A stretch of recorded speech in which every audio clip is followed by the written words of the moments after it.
तो हेलो दोस्तों, फिर से आ गया हूँ एक और नई मनवा के साथ मानव मैजिक एक्सप्लेन पर। सोचो दोस्तों, जो आपका टैलेंट है आपकी इस दुनिया में भी कोई कदर ना करता हो, लेकिन वही टैलेंट आप किसी मुरीम वर्ल्ड में जाकर आप वहाँ पर गॉड भी बन सकते हो। तो आखिर क्या हुआ हमारे एमसी के साथ, ये देखने में काफी ज्यादा मजा आएगा। तो चलिए इस स्टोरी की हम शुरुआत करते हैं ओनली ऑन मानव मैजिक पर। तो स्टोरी की शुरुआत में हमें किसी बार का सीन दिखाया जाता है, जहाँ पर किसी की आवाज चिल्लाते हुए कहती है, साले तू कमीने, जल्दी से वहाँ से हाथ हटा। और फिर हम देखते हैं ये बात सुनकर वो दोनों लड़कियां भी काफी ज्यादा घबरा जाती है और कहने लग जाती है, आखिर क्या हो रहा है वहाँ पर देखूं। और फिर हमें उसी की आवाज आता है जो हमको बताता है, मेरा नाम जिनसुआन है, मैं 3 साल तक का सर्जरी स्पेशलिस्ट स्टूडेंट रहा हूँ। और फिर हमें हमारे एमसी को दिखाया जाता है जो किसी को मार रहा होता है और वो आदमी जमीन पर जाकर सीधे गिर जाता है और इसको पीट कर जिनसु ने अपने पूरे फ्यूचर को बर्बाद कर दिया और उसे चिल्लाते हुए कहता है, साले तेरी हिम्मत कैसे हुई मेरे गर्लफ्रेंड के बेड पे हाथ रखने की। और वहीं पर वो लड़की उसे रोक रही होती है और ये बात सुनकर वो लड़का गुस्से में कहता है, आखिर तेरी हिम्मत कैसे हुई अपने सुपीरियर को मारने की, जियानसु क्या तुम पागल हो चुके हो। और ये बात सुनकर हमारा एमसी कहता है, हाँ मैं पागल हो चुका हूँ, मैं बाकी सब कुछ सह सकता हूँ, लेकिन मेरी गर्लफ्रेंड के साथ ऐसी हरकत तो बिल्कुल नहीं। लेकिन भले ये रीजन कुछ भी हो, अपने सुपरवाइजर को हिट करने के बाद इसका नुकसान काफी ज्यादा बड़ा था। और फिर हम देखते हैं जहाँ पर एक सीनियर प्रोफेसर उसे डांटते हुए कहता है, क्या तुमने एक प्रोफेसर को हिट किया है, आखिर तुम खुद को क्या समझते हो, आखिर तुम्हें इस तरह पागल होने की क्या जरूरत थी। और फिर हमें बताता है उसका सर्जन बनने का सपना यहीं पे खत्म हो गया और ऐसे ही उसका खराब फ्यूचर चालू हो गया और उसने कई सारे हॉस्पिटल में अप्लाई किया जॉब के लिए, लेकिन वहाँ पर उसके अच्छे बैकग्राउंड न होने की वजह से उसको कोई ना कोई रीजन देकर भगा दिया गया। लेकिन लकीली उसकी मुलाकात एक ब्रोकर से हुई जिसे उसने एक छोटा सा प्राइवेट हॉस्पिटल खोलने की गोल्डन अपॉर्चुनिटी दी और उससे वो हाथ मिलाते हुए कहता है, मेरी आंखें टैलेंटेड लोगों को पहचान ही लेती है, इसलिए तुम अपना बेस्ट करना। लेकिन अचानक से वो ब्रोकर और उसकी कंपनी पूरी तरह से गायब हो गई और हमारे एमसी का सारा पैसा जितना भी उसने उस ब्रोकर को दिया था वो पूरी तरह से गायब हो गया। और निराश होकर हमारा एमसी पुलिस के पास जाकर कंप्लेंट करता है, जहाँ वो पुलिस उसे बताता है, इसमें कहा गया है वो सस्पेक्ट सियोंगियो अपार्टमेंट में रहता है, क्या आपने उस जगह की जांच करने की कोशिश की है। और ये बात सुनकर हमारा एमसी कहता है, क्या सियोंगियो अपार्टमेंट, मैंने इसे कई बार सुना है। और उसे कुछ याद आता है, क्या वो जिंग्यो किम का फ्रेंड तो नहीं है जिसे मैंने मारा था, तो उसकी वजह से मुझसे वो बदला ले रहा है। पैसा न होने की वजह से उसके रिश्ते में भी गिरावट आ जाती है और वो लड़की उससे बोलती है, हम जो शादी की बात कर रहे थे उसे अब भूल जाओ क्योंकि मैंने किसी और को पसंद कर लिया है। और इतना बोलकर वो वहाँ से जाने लग जाती है। और ये बात सुनकर हमारा एमसी जिनसु उसे रोकने की कोशिश करते हुए कहता है, लेकिन उसकी बात सुनकर उसे माफी मांगते हुए कहती है, मुझे माफ कर देना, लेकिन मुझे लगता है कि मुझसे तुम्हें कोई और अच्छी मिल जाएगी, चल दो अगली। और ये बात सुनकर हमारा एमसी काफी ज्यादा डिप्रेस रहने लगा। वो हर दिन शराब पीता संजय दत्त बन गया था, समझ लो। उसकी पूरी फ्यूचर लाइफ बस एक डार्कनेस में चली गई थी। और फिर उसने सोचा, मैं अब इस स्थिति को सहन नहीं कर सकता हूँ। वो अपने प्रॉब्लम को सॉल्व करने के लिए फिर से यूनिवर्सिटी हॉस्पिटल पहुंचा और चाहे भले ही उसे उस कमीने प्रोफेसर से माफी मांगनी पड़े। और जैसे ही वो प्रोफेसर के ऑफिस के सामने पहुंचता है और जैसे ही दरवाजा खोलकर प्रोफेसर का नाम लेते हुए कहता है, प्रोफेसर क्या आप यहाँ हैं। लेकिन तभी वो अपने सामने कुछ ऐसा देख लेता है जिसे देखकर वो काफी ज्यादा हैरान हो जाता है, जहाँ उसकी गर्लफ्रेंड उसी प्रोफेसर के साथ लिपटी हुई होती है। और ये देखकर हमारे एमसी को काफी ज्यादा गुस्सा आ जाता है और वो चिल्लाते हुए से कहता है, तू कमीने जो एक जानवर से ज्यादा कुछ नहीं है, मैं तुझे आज ही मार डालूंगा, आखिर तेरी हिम्मत कैसे हुई मेरे साथ ऐसा करने की। और ये देखकर वो प्रोफेसर घबराते हुए कहता है, नहीं नहीं ऐसा तुम देख रहे हो बस एक गलतफहमी है। और वो लड़की अपना दोगलापन करते हुए कहती है, ओपा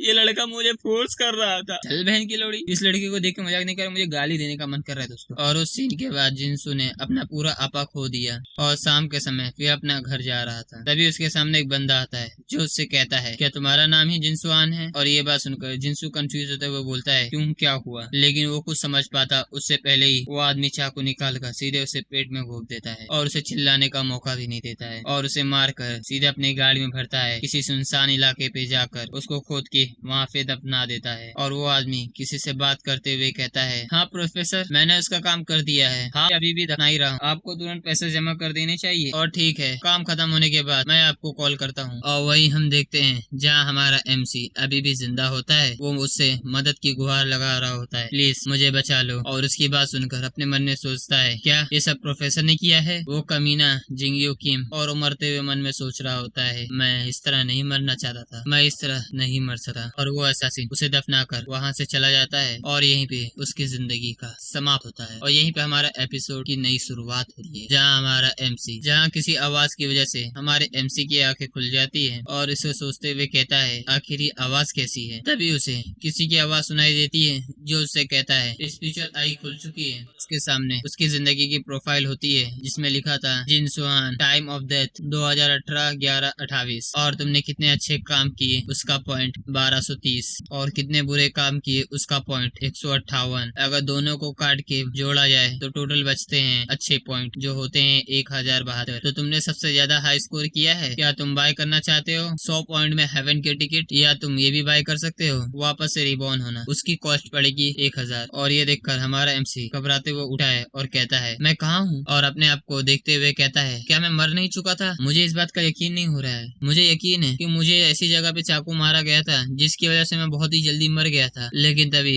उसे किसी की आवाज आती है जो उससे कहता है आप एक नई आत्मा हो जिसे मरे हुए अभी ज्यादा समय नहीं हुआ है। और ये बात सुनकर हमारा MC कहता है क्या इसका मतलब मैं पहले ही मर चुका हूँ? और फिर वो आवाज कहती है अभी आप यमराज के द्वार पर हो जहाँ आपका जजमेंट हो रहा है और यहीं पर आपका तय होगा कि आप स्वर्ग में जाओगे या फिर नरक में। लेकिन आपका पॉइंट हाई है इसलिए आप सीधे स्वर्ग में जा सकते हो या वापस से रिबॉर्न होकर कोई नई लाइफ जी सकते हो। और ये बात सुनकर हमारा MC कंफ्यूज होते हुए बोलता है आखिर इस सब का मतलब क्या है कि हेवन जाना और इनकारनेट होना? फिर वो आवाज उससे कहती है अगर आपने 30 सेकंड में रिबॉर्न होने की टिकट बाय नहीं की तो ऑटोमेटिकली हेवन की टिकट परचेज कर ली जाएगी और फिर आप हेवन में एंटर करेंगे। और फिर उसका काउंटडाउन स्टार्ट हो गया। ये देखकर जिनसू यानी कि हमारा MC यहाँ वहाँ देखकर काफी ज्यादा कंफ्यूज था। वो समझ नहीं पा रहा था कि आखिर उसे क्या करना चाहिए। और वो बोलता है अगर मैं हेवन में जाऊंगा तो मेरा पॉइंट यूं ही वेस्ट हो जाएगा। और फिर टाइम को देखते हुए कहता है क्या अभी मेरे पास सिर्फ 25 ही सेकंड बचे हुए हैं? और चिल्लाते हुए कहता है मैं रिबॉर्न लूंगा, I want to reborn reborn. और ये बात सुनकर वो आवाज उससे कहती है आपने रिजरेक्ट की टिकट परचेस कर ली है, अब आपको जहाँ पर रिजरेक्ट होना है वो जगह पिक करनी होगी। और उस आवाज ने उससे कहा आप अपनी पिछली जिंदगी में एक डॉक्टर थे और आपके पास काफी सारे सर्जिकल पॉइंट्स थे, तो क्या आप ऐसी किसी जगह पे जाना चाहते हो जहाँ आपकी ये सर्जन वाली स्किल काम आ सके? और ये बात सुनकर हमारा MC उसे एक्सेप्ट कर लेता है और वो आवाज उसे रेइनकार्नेशन होने के लिए 3 ऑप्शन देती है। नंबर 1 एक ऐसी जगह जहाँ पर सिर्फ 10 से कम पेशेंट हो, और दूसरी ऐसी जगह जहाँ पर 20 से कम पेशेंट हो, और तीसरी ऐसी जगह जहाँ पर बहुत सारे पेशेंट हो। और ये बात सुनकर जिनसू सोच रहा होता है मुझे रेइनकार्नेट होकर सीधे पेशेंट का इलाज करना है, इसलिए अगर मुझे चुनना होगा तो बहुत सारे पेशेंट वाली जगह बेस्ट रहेगी और इसकी वजह से मैं काफी लोगों की जिंदगी बचा सकता हूँ और इसकी वजह से मैं काफी सारे पैसे भी कमा सकता हूँ। और फिर वो तीसरे ऑप्शन को क्लिक कर देता है जहाँ उसे काफी सारे पेशेंट मिलेंगे। और फिर वो बोलता है मैं एक डॉक्टर हूँ और मैं इस काम में काफी ज्यादा लॉयल हूँ, तो मुझे मेरा फर्ज बनता है कि मैं डॉक्टर वाले पेशेंट की जगह चुनूं। और इसके बाद उसकी आवाज ने और भी कई सारे डिसीजन दिए बिना ये जाने कि उसकी इम्पोर्टेंट है कि नहीं। और हमारा MC उस डिसीजन को भरता गया। फिर वो आवाज ने उससे कहा आपकी चॉइस सक्सेसफुली पिकअप हो चुकी है और मैं आपकी अच्छी नई लाइफ के लिए विश करती हूँ। और ये बात सुनकर हमारा MC उससे पूछता है कि आखिर आप कौन हो, क्या आप कोई एंजल हो या फिर कोई कंप्यूटर सिस्टम? लेकिन वो आवाज उसको कोई जवाब नहीं देती है और उसके सामने एक वर्ड पोर्टल जैसा खुलने लग जाता है और उस पोर्टल ने उसे अपने अंदर समा लिया और फिर वो पोर्टल बंद हो गया। फिर हमें किसी लड़की को दिखाया जाता है जो उठते हुए कहता है क्या मैं सचमुच रिबॉर्न हो चुका हूँ, लेकिन आखिर मुझे इतना दर्द क्यों हो रहा है? और फिर हमें उसका घाव दिखाया जाता है जो कि वो घाव अपने आप ही ठीक हो रहा होता है। ये देखकर हमारा MC कहता है क्या ये घाव अपने आप ही ठीक हो रहा है? क्या मैं सच्ची में रिबॉर्न हो चुका हूँ? वो खुश होकर उठे हुए चल पड़ता है और फिर हंसते हुए कहता है मेरा रेइनकार्नेशन का डिसीजन बिल्कुल सही था। तभी वो सामने कुछ देखकर काफी ज्यादा ही चौंक जाता है। उसने अपने चारों तरफ ये नजारा देखकर काफी ज्यादा हैरान हो गया जहाँ दिखा है कई घर जल रहे होते हैं और सामने कई लोग मरे और जख्मी हालत पर पड़े होते हैं, जहाँ पर काफी लोग दर्द के मारे चिल्ला रहे होते हैं। और ये देखकर जिनसू सोचने लगा आखिर ये कौन सी प्लेस है, क्या ये कोई बैटलफील्ड वाली प्लेस है? और फिर अचानक से उसका सर दर्द करने लग जाता है और उसे अपनी जिंदगी की बातें याद आने लग जाती है जो उसके इस लाइफ में हुआ था, जहाँ वो देखता है उसके माता पिता बाप वो पढ़ाई कर रहा होता है और फिर उसे कुछ बैंडेड मिल जाते हैं जहाँ उसे वो मार देते हैं और उसे सब कुछ समझ में आ गया। वहाँ उस फ्लैग को देखकर कहता है मैं स्त्री कंडम के एरिया में रिइनकार्नेट हो चुका हूँ। और इसी तरह हमारी MC की जिंदगी मॉडर्न डॉक्टर के नाम से जो स्त्री कंडम के एरिया में पहुंच गया और यहीं से हमारे MC की नई एडवेंचर की शुरुआत हुई। और फिर हमारा MC उस ऊंची चट्टान से नीचे उतरने की कोशिश करने लगा जहाँ कई सारे आदमी चिल्लाते हुए अपनी मदद की गुहार लगा भगा रहे होते हैं और हमारा MC उनकी मदद करने के लिए आगे भागने लग जाता है और उनको देखते हुए कहता है आखिर यहाँ पर हुआ क्या। लेकिन तभी उसकी नजर उस आदमी पर पड़ती है जो दर्द के मारे चिल्ला रहा होता है और ये देखकर हमारा MC तुरंत ही उसके पास जाकर बैठ जाता है और उससे कहता है तुम मुझे अपने घाव को दिखाओ, जल्दी से अपना हाथ इस पेट से हटाओ। और वो आदमी उससे खुद को बचाने के लिए रिक्वेस्ट करने लगा। जिनसू मन में सोच रहा होता है यहाँ पर तो मेडिकल ग्लव्स भी तो छोड़ो, मेरे पास हाथ साफ करने के लिए पानी भी नहीं है। अगर मैं हॉस्पिटल में होता तो सिचुएशन ऐसी नहीं होती। तभी उसके पीछे से एक आदमी यंग मास्टर कहते हुए उसके पास भाग के आने लग जाता है। वो हाफते हुए यंग मास्टर हुनुआ क्या आप ठीक हैं उससे पूछता है और ये बात सुनकर हमारा MC जवाब देता है हाँ मैं ठीक हूँ और हमारे MC की इस बॉडी में ओरिजिनल नेम हुनुआ था, लेकिन हम इसे MC बुलाएंगे, ये ज्यादा बेटर रहता है यार, कंफ्यूजन ज्यादा नहीं होती मुझे सच बोलो तो। और उससे पूछता है क्या आप भी ठीक हैं। और ये देखकर उसका सर्वेंट उससे घबराते हुए पूछता है आखिर आपके हाथ में इतना सारा ब्लड क्यों लगा है, क्या आप घायल हैं। और हमारा MC कहता है ये कोई ब्लड नहीं है और उससे बोलता है जल्द से जल्द कोई कुआं ढूंढो और मुझे साफ पानी और कुछ नूडल्स ला के दो। और उसकी टोन सुनकर वो सर्वेंट सरप्राइज होते हुए बोलता है आखिरकार आप इतना पोलाइटली क्यों बात कर रहे हो। और हमारा MC उसे फालतू की बातें करने से बंद करता है और कहता है जल्दी से अपना काम करो। और वो सर्वेंट भागते हुए वो चीजें लेने के लिए जाने लगा, लेकिन हमारा MC अभी भी झिझक रहा था उसका इलाज करने के लिए। अगर ये हॉस्पिटल होता तो पहले वो एनेस्थीसिया देकर उसे पहले शांत कर देता और फिर बाद में इलाज करता, लेकिन अभी उसे समझ में नहीं आ रहा था कि आखिर उसे क्या करना चाहिए। अब उसके पास अपने हाथों से सब कुछ चेक करने के अलावा और कोई रास्ता नहीं था। उसके हाथ कांपने लगे और उसके मन में एक डाउट सा बनने लगा, लेकिन सामने वो व्यक्ति मरने के कगार पे था और वो जानता था कि अभी डरने का टाइम नहीं है। उसने खुद को अपने आप को मारते हुए थोड़ा समझाने की कोशिश की और फिर कॉन्फिडेंस से अपने बाजू को ऊपर चढ़ाया और फिर उस जख्मी को चेक करने लगा। उसे एहसास हुआ अगर ब्लड की वजह से एयर पैसेज बंद हो गया तो सिचुएशन और भी ज्यादा खराब हो जाएगी। क्योंकि उसके पास कोई भी मॉडर्न इक्विपमेंट नहीं था तो उसके पेट के अंदर देख नहीं सकता, उसे अब अपने खुद के हाथों से ही इमरजेंसी असिस्टेंट देनी पड़ेगी। और उसने अपना हाथ उसके पेट के अंदर डाला और चेक करने लगा। एब्डोमिनल, एटा और SMA बिल्कुल ठीक है और भी सब कुछ ठीक ही था। स्मॉल इंटेस्टाइन में भी कोई कट नहीं लगा था, लेकिन तभी कुछ फील करके वो चौंक गया। उस आदमी के लार्ज इंटेस्टाइन में कट लग चुका था, उसकी वजह से उसके पेट में इन्फेक्शन फैल सकता है जिसकी वजह से वो मर सकता है। उसे सबसे पहले जमा हुआ ब्लड बाहर निकालना होगा। लेकिन तभी उसे उस सर्वेंट की आवाज सुनाई दी और वो सर्वेंट कुछ विलेजर्स के साथ पानी और बाकी चीजें भी लेकर आ चुका था। और ये देखकर हमारा MC उसे कुछ साफ कपड़े के टुकड़े लाने को बोलता है, जिसे सुनकर वो भाग के जाने लगा। तभी एक लड़की ने उसे नीडल और थ्रेड दिया और हमारा MC उसे देखकर चौंक गया, क्योंकि उसने इतनी मोटी नीडल एक्सपेक्ट नहीं की थी। और वो थ्रेड कई सारे छोटे थ्रेड को मिलाकर बनाया गया था और उसे इस टाइम के काफी ज्यादा कम साधनों का एहसास हुआ। लेकिन अब उसके पास कोई और ऑप्शन नहीं था और उसने हार मानने से इनकार कर दिया। तो बिना ट्राई किए उस आदमी को मरने नहीं दे सका। वो इस एंजल को कोसने लगा, अगर उसने इस जगह मेरा रेनकारनेट किया है तो कम से कम कुछ टूल तो दे ही देते। और फिर उसने टब भर के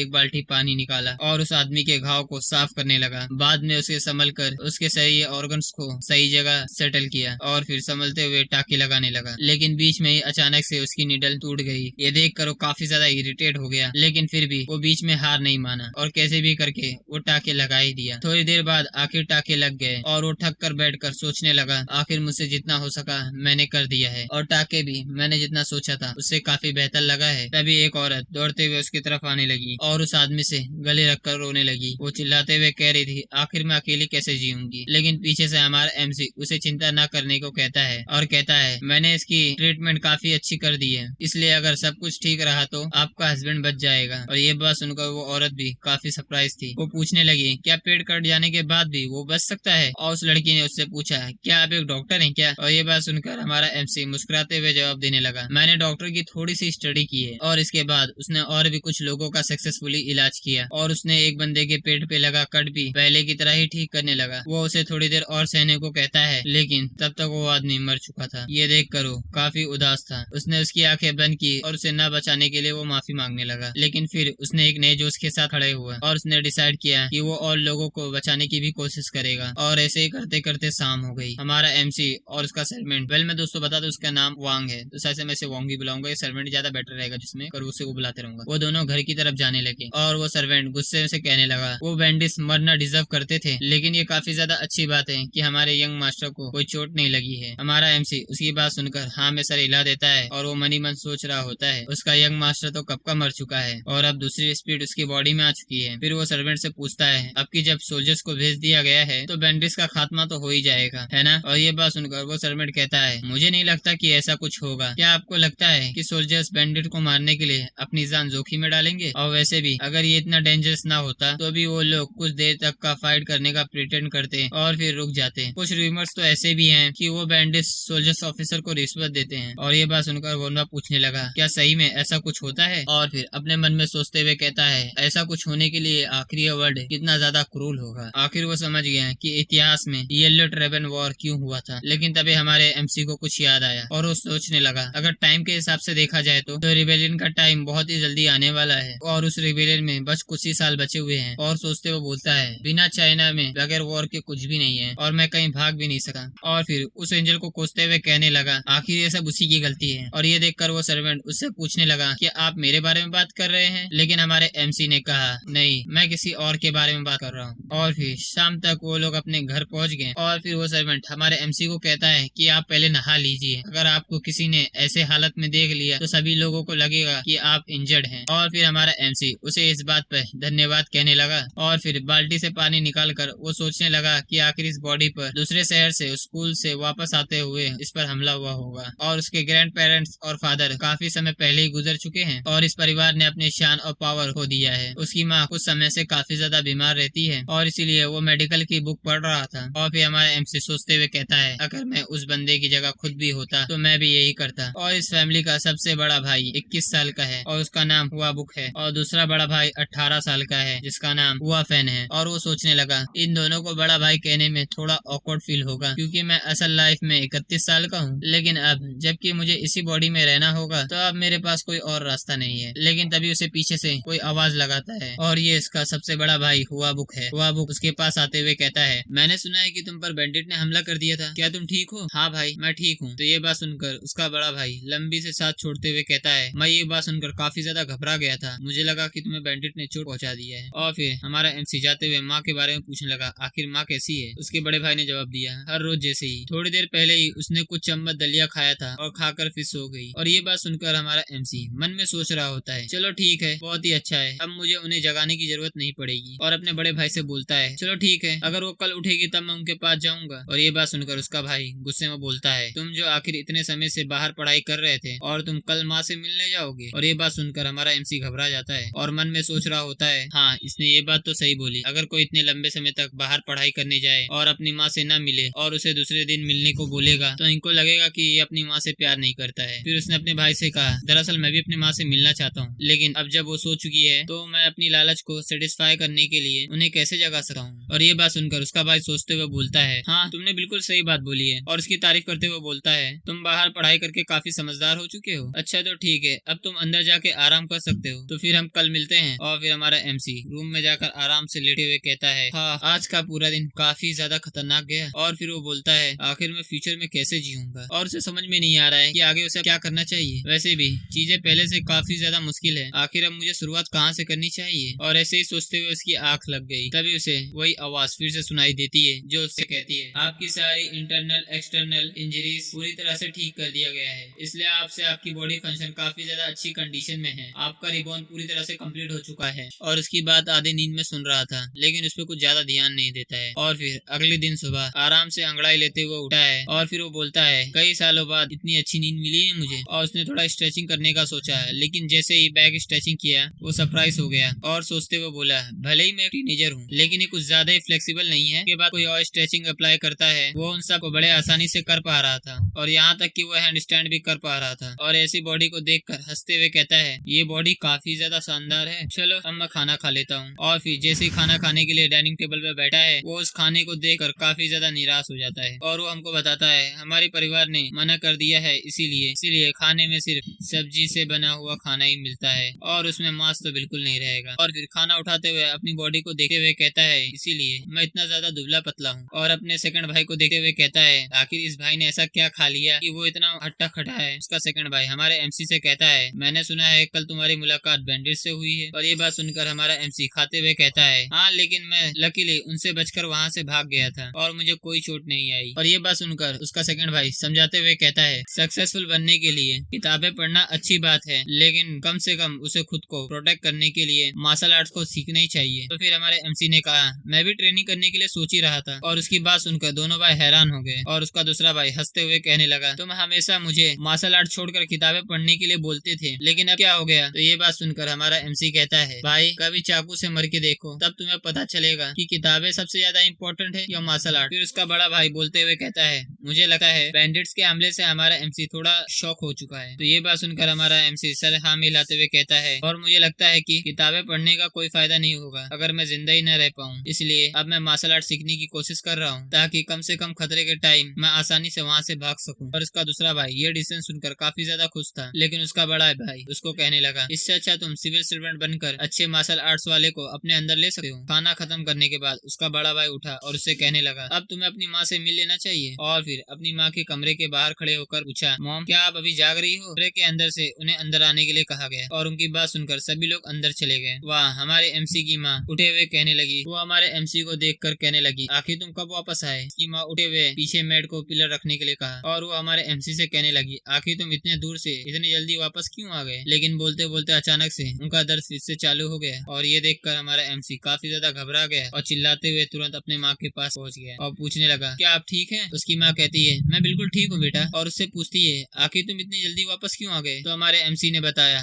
मैंने आपकी खराब तबीयत के बारे में सुना, इसलिए थोड़ा टाइम निकाल कर वापस आ गया। उसकी माँ ने कहा, मैं ठीक हूँ, लेकिन मेरी तबीयत इतनी भी ज्यादा खराब नहीं है कि तुम्हें अपनी पढ़ाई छोड़कर वहाँ से वापस आना पड़े, और समय के साथ मैं अपने आप ही ठीक हो जाऊंगी, इसलिए तुम मेरे बारे में ज्यादा टेंशन मत लो। और वही हमारा एमसी उनका हाथ पकड़ते हुए चेक करने लगा और कहता है, ये तो बिल्कुल भी ठीक नहीं है, इन्हें लीवर या गैल ब्लैडर के रिलेटेड कोई तकलीफ है। वो अपनी माँ को बोलता है कि आप आराम से लेट जाइए, मैं आपको अच्छी तरह से एग्जामिन करना चाहता हूँ। और वो मन में सोचने लगा, अगर इन्हें लीवर में दर्द होगा तो काफी ज्यादा डेंजर हो सकता है, क्योंकि लीवर के पेन को साइलेंट किलर माना जाता है। और फिर जैसे ही हमारा एमसी उनके पेट को टच करता है तो उसकी माँ दर्द से कराने लग जाती है, और जैसे ही लीवर पे थोड़ा प्रेशर और डाला तो दर्द से चिल्ला उठी और उसके पीछे खड़े दोनों भाई ये देखकर चौंक गए। उसके सेकंड ब्रदर ने गुस्से से उसका हाथ पकड़ा और उससे गुस्से में पूछने लगा, आखिर तुम ये क्या कर रहे हो? हमारे एमसी ने बोला, ये बहुत ही ज्यादा इंपॉर्टेंट मैटर है, अभी मेरा हाथ छोड़ो फिलहाल। आखिर अपनी माँ को दर्द देने में ये कौन सा इंपॉर्टेंट मैटर है? तो हमारा एमसी समझाता है, मैंने बाहर पढ़ाई करते समय फिलोसफी के साथ काफी कुछ मेडिकल बुक भी पढ़ी है। तो उसका भाई गुस्से से कहने लगा, क्या कुछ किताबें पढ़कर फिजिशियन की तरह प्रिटेंड करने चाहते हो तुम? क्या तुम्हें ये लगता है कि थोड़ी सी किताबें पढ़कर फिजिशियन बन जाता है? आखिर तुम्हारी हिम्मत कैसे हुई कि थोड़ी सी किताबें पढ़कर बिना एक्सपीरियंस के ऐसी हिम्मत दिखाने की? तभी उसके बड़े भाई ने पूछा, मुझे वांग ने बताया था पिछले दिन तुमने काफी सारे जख्मी लोगों का इलाज किया था, क्या ये बात सच है? और मैंने सुना है कि तुमने एक ऐसे बंदे को बचाया है जिसका पेट कट चुका था और उसके अंदर के सभी चीजें दिखाई दे रही थी। उसका सेकंड ब्रदर ये सुनकर सरप्राइज हो गया। अपने बड़े भाई से पूछने लगा, आखिर तुम ऐसा मजाक क्यों कर रहे हो? भला कोई पेट कदा आदमी कैसे? लेकिन तभी हमारे एमसी ने कहा, ये बात को एक्सेप्ट किया, हाँ मैंने ऐसे पेशेंट को ट्रीट किया था। और ये बात सुनकर उनके दोनों भाई हैरान हो गए। मुझे आशा था कि वो जीवित रहेगा। तो ये बात सुनकर उसका बड़ा भाई कहता है, आशा से आखिर तुम्हारा मतलब क्या है? क्या तुम्हें यह लगता है कि वो मर जाएगा? तो हमारा एमसी अपने बड़े भाई को समझाते हुए कहता है, उसकी कंडीशन काफी ज्यादा खराब थी, लेकिन वो व्यक्ति मरने के कगार पे था, तो कोई मेडिकल सीखा हुआ इंसान कैसे हार मान सकता है? अगर मुझे थोड़ी भी उम्मीद दिखेगी तो मैं हार नहीं मानूंगा। तो उसके बड़े भाई ने उसकी तारीफ करते हुए कहा, काम सचमुच एक फिजिशियन जैसा है। और ये बात सुनकर हमारा एमसी मनी मन सोच रहा होता है, मैं कोई फिजिशियन नहीं हूँ, मैं सचमुच एक डॉक्टर हूँ। और उसका बड़ा भाई उसे देखते हुए बोलता है, तो ठीक है, अगर ऐसा ही है तो तुम इसे ट्राई कर सकते हो, पता नहीं शायद ऊपर वाला हमारी मदद कर दे। और ये बात सुनकर हमारा एमसी मुस्कुरा दिया और फिर अपनी माँ का चेक करना शुरू कर दिया। उसने बारी बारी से लिवर और पेट पर प्रेशर देकर पूछा, क्या आपको दर्द हो रहा है? और दोनों ही बार में उसकी माँ ने ना में जवाब दिया। फिर हमारा एमसी सोचने लगा, आखिर इनकी बीमारी फिर क्या हो सकती है? फिर उसने उसके पेट के ऊपर अपने हाथ से प्रेशर दिया और कहा, इससे आपको थोड़ा दर्द हो सकता है। लेकिन तभी उसकी माँ जोर से चिल्लाने लगी और उसे पता चल गया कोलेस्टैटिक्स में दर्द हो रहा है। ये सोचते हुए दुखी हो गया कि आखिर मेरी माँ कितने महीने से दर्द को झेल रही होगी। मॉडर्न सर्जरी इक्विपमेंट की कमी से निराश होकर हमारा एमसी मन ही मन अफसोस जता रहा था। प्लास्टिक स्मेटिक करना इस एरा में तो बिल्कुल मुमकिन नहीं था। तभी उसकी माँ ने बोला,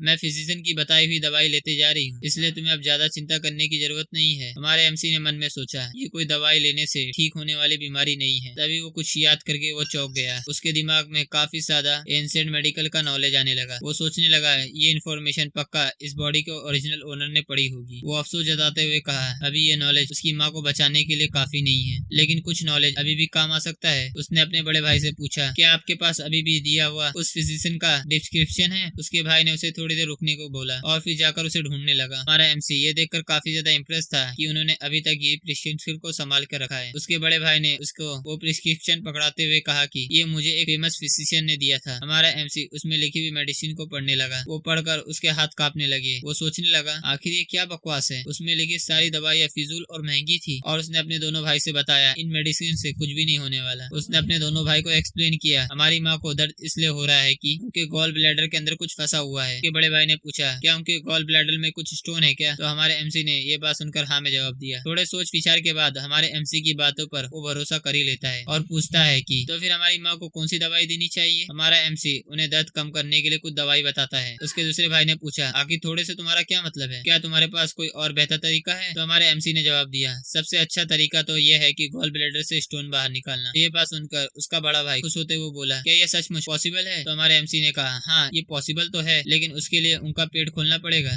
बात सुनकर दोनों जन काफी ज्यादा हैरान हो गए और जबकि हमारा एमसी शांत और अपनी डिसीजन पर कंफर्म रहता है। वो अपनी बात समझाते हुए कहता है कि दूर ग्रेट वॉल के पास वेस्टर्न फिजिशियन ने कहा है कि हम चाकू से पेट काट कर उसको खोल कर उस स्टोन को रिमूव कर सकते हैं। उसका दूसरा भाई ये बात सुनकर उसके ऊपर भड़क जाता है और उसे वो पागल कहता है और कहता है आखिर तुम्हारी ऐसा कुछ सजेस्ट करने की हिम्मत कैसे हुई? और हमारा एमसी मन में सोच रहा होता है इस एरा में ऐसी बात करना, ऐसा रिएक्शन देना मैं समझ सकता हूँ लेकिन फिर भी अपनी माँ के लिए और इस बॉडी के असली ओनर के लिए मैं अपनी माँ को बचा कर ही रहूंगा। वो समझाते हुए अपने भाई से कहता है कि किसी का पेट काटने से ये मतलब नहीं होता है कि वो इंसान मर जाएगा। उनका पेट खोलकर उसमें से स्टोन निकालने के बाद वापस बंद करके अच्छे से देखभाल की जाए तो हमारी माँ वापस से हेल्दी हो जाएगी। उसके दूसरे भाई ने गुस्से से उसका कॉलर पकड़ लिया और उसे धमकाते हुए पूछने लगा आखिर तुम्हारी ऐसी कहने की हिम्मत कैसे हुई? उसका बड़ा भाई उसे रुकने के लिए बोलता है और उससे कहने लगा ग्रेट वॉल का मेडिकल आर्ट सही में काफी ग्रेट साउंड करता है लेकिन आज तक मैंने खुद भी ऐसी बात नहीं सुनी है जो पेट काट कर किसी से स्टोन निकाला जाए और सुनना तो दूर मैं ऐसी बात सोच भी नहीं सका हूँ। हार मानते हुए हमारा एमसी चिल्लाते हुए कहता है अगर हमने कुछ नहीं किया तो इवेंचुअली हमारी माँ मरी जाएगी। क्या तुम लोगों को ये चलेगा? तभी एक तेज आवाज आई। उसके दूसरे भाई ने उसे तेजी से एक थप्पड़ मार दिया था और गुस्से से उसका कॉलर पकड़ते हुए कहने लगा मैंने तुम्हें अपने शब्दों पे काबू रखने के लिए बोला था ना, आखिर तुम अपनी माँ के सामने ऐसा कुछ कैसे बोल सकते हो? उसका बड़ा भाई बीच में आकर उसे रोक लेता है। उसका छोटा भाई अभी भी गुस्से में बोल रहा था ये बेवकूफ कुछ भी नॉनसेंस बातें बोले जा रहा है, किसी को अपनी स्किल्स नॉनसेंस कहता सुन हमारा एमसी भी गुस्से से भर जाता है और वो गुस्से के मारे दूसरे भाई को पंच मारने के लिए आगे बढ़ा लेकिन उसका पंच उसके भाई के गाल को छूकर निकल गया और उसका भाई कहने लगा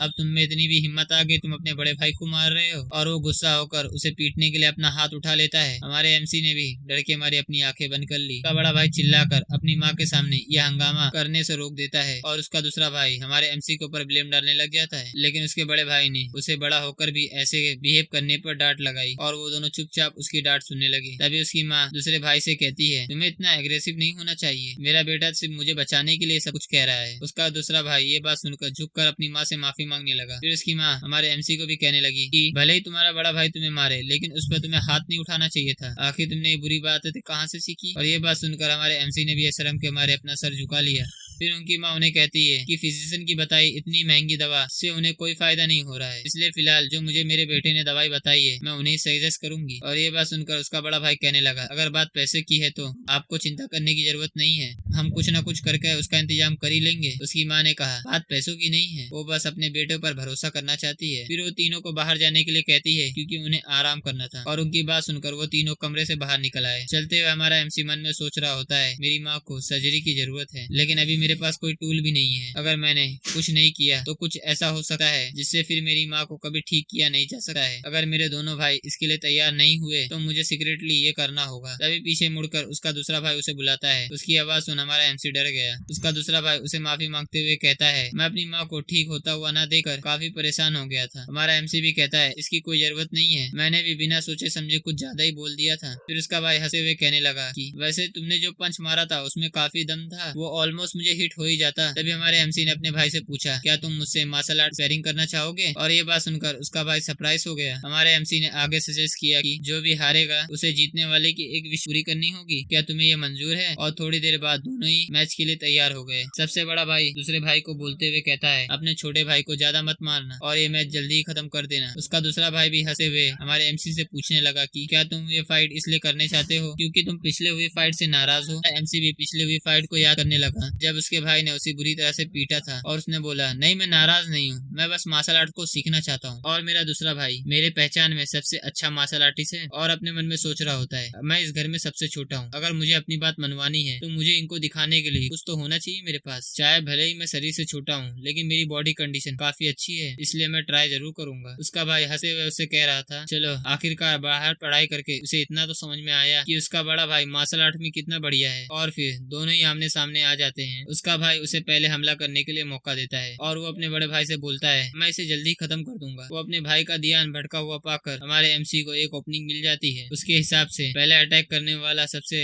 बेस्ट अटैक होता है और वो तेजी से पंच मारने के लिए आगे बढ़ा, लेकिन तभी एक आवाज आई और फिर हम देखते हैं जहाँ उसके भाई ने उसके पेड़ पे एक जोरदार लात मारी जिसकी वजह से वो जमीन पर घसीटा हुआ पीछे जाकर गिरा। एमसी सोचने लगा, आखिर ये कैसे हुआ, मैं तो अपने भाई की मूवमेंट को देख ही नहीं पाया। वहीं उसका भाई उसे हंसकर देखने लगा और उसके भाई ने उसे कहा, तुम्हारा अटैक काफी ज्यादा इजी था। और ये बात सुनकर हमारा एमसी काफी ज्यादा गुस्सा हो गया और उसने डिसाइड किया कि अब मैं इसे पंच मारकर जरूर रहूंगा। और ऐसे ही इन दोनों की लड़ाई फिर से शुरू हो गई और उसका बड़ा भाई वहीं पे खड़ा हुआ इन दोनों को देखने लगा। और थोड़ी देर बाद हमारा एमसी जमीन पर लेटा आसमान की तरफ देख रहा था और मन में सोचा, मैं अपने भाई का मुकाबला नहीं कर सकता हूँ, वो तो मेरे लेवल से काफी ज्यादा आगे है। और वहीं उसका भाई उसे हंसते हुए कहता है, क्या तुमने हार मान ली, तो अब मैं सर जीत गया। और ये बात सुनकर हमारा एमसी तुरंत उठ के खड़े होते हुए कहा, आखिर ये किसने बोला, मैंने अभी भी हार नहीं मानी है। तभी उसके भाई ने उसे लात मारने की कोशिश की जिसे हमारे एमसी ने अपने दोनों हाथों से ब्लॉक कर लिया और ये मौका पाकर उसके दूसरे पैर को देखता है और उस पर अटैक करने के लिए रेडी होने लगा। उसने उसके भाई का पैर पकड़कर दोनों हाथों से पीछे खींच लिया। उसका बड़ा भाई भी इसके लिए रेडी नहीं था और उसे नीचे गिराकर और मन में सोचने लगा, अब बाजी मेरे हाथ में है। लेकिन तभी उसके भाई ने उसका हाथ पकड़ लिया और उसके दोनों हाथ पकड़कर उसके ऊपर हंसने लगा और उसने कहा, तुम अगर अपना हाथ नहीं चला सके, और सीधे उसके पेड़ के ऊपर एक लात मार दिया। और इस हमले से हमारा एमसी डर के मारे अपना पेट पकड़कर लेट के रोने लगा और उसका भाई वहीं पे खड़ा होकर उसे देखने लगा और उसे कहा, मैं अपनी विश सोचकर बाद में तुम्हें बताऊंगा। और फिर वहाँ से कहानी शिफ्ट होकर हमें एमसी को दिखाया जाता है जो अपने कमरे में बैठकर आराम कर रहा था। उसकी पीठ अभी भी दर्द कर रही थी। वो आज की फाइट के बारे में सोचते हुए बोला, मैंने सोचा नहीं था कि मेरा भाई मुझे ऐसे पुश करेगा, ये काफी ज्यादा दर्दनाक था। और फिर मन में सोचने लगा, आखिर मेरा भाई क्या विश मांगने वाला है मुझसे, क्या मैंने विश वाली शर्त रखकर खुद के ही पैर पे कुल्हाड़ी मार ली। और फिर अपना खाना देखकर सोचने लगा, आज पूरे दिन के खाने में मुझे बिल्कुल भी प्रोटीन नहीं मिला, आखिर मैं इस फैमिली में हेल्प कैसे कर सकता हूँ, इस फैमिली में तो कोई काम भी नहीं कर रहा, लेकिन मुझे सर्जरी करना बहुत ही अर्जेंट है। मैं ब्लैक स्मिथ से सर्जिकल ब्लेड बनवा सकता हूँ, ठीक से नहीं तो लेकिन ऐसी कॉपी तो बन जाए जिससे मेरा काम चल जाए। ब्लड ग्रुप को मैं सिंपल टेस्ट कर आराम से पता लगा सकता हूँ, लेकिन असली प्रॉब्लम है एनेस्थीसिया। इस एरा में एनेस्थीसिया कैसे बनेगा। और कुछ देर सोचने के बाद भी उसके दिमाग में ऐसी हर्बल मेडिसिन नहीं आ रही जिससे एनेस्थीसिया की जगह बदला जाए। और ऊपर से यहाँ की नीडल्स भी नसों की तरह बड़ी है, यहाँ पर पतली नीडल भी पाना काफी मुश्किल होगा। ये सब सोचते हुए वो काफी ज्यादा परेशान हो जाता है और उसे सर्जरी करने के लिए एक असिस्टेंट भी चाहिए था। लेकिन अब इस एरा में जहाँ पर पेट खोलने के बाद वे भी डर जाते हैं, क्या मुझे ऐसा बंदा मिलना भी पॉसिबल है। और इन सारी प्रॉब्लम को सोचकर वो खड़ा हो गया और सबसे पहले वो सर्जरी के लिए एक नाइफ बनाने के लिए सोचा, इसके लिए मुझे पैसे चाहिए है। और फिर जैसे ही अपना ड्रॉ खोला पैसे निकालने के लिए उसे कुछ पैसे मिले, लेकिन वो मॉडर्न जमाने के थे। और वो फिर से सिस्टम को सुनाते हुए कहा, उसने मुझसे पूछा था कि रिबॉर्न होने के बाद मुझे क्या चाहिए, मैंने उससे पैसे मांगे थे